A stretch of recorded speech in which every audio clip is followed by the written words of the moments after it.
İkinci qruplar üçün 2019-da düşən qəbul suallarının birinə baxaq. Deməli, 4-cü suala. Ədədi silsiləyə aiddir. S-ni verib A8 istəyir. Həm ədədi silsilədə, həm həndəsi silsilədə belə bir düstur var. A-n bərabərdir. Sn çıxılsın Sn minus 1.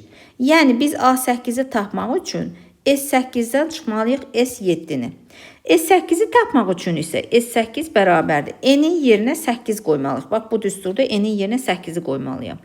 İndi 2 vurulsun 8, 8 üstə gəlinsin 1. Bərabərdir 10, 6 vurulsun 9, bərabərdir 144. İndi S7-ni tapaq. S7 bərabərdir. 7-ni tapmaq üçün S7-ni tapmaq üçün N-in yerinə 7 qoyacağım.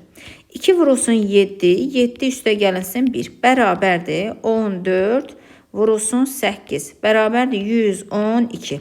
İndi biz tapdıq S8-i də S7-ni də. Deməli, bərabərdir yazıram. 144-dən çıxıram 112-ni. Bərabərdir 32. Cavab 32 oldu.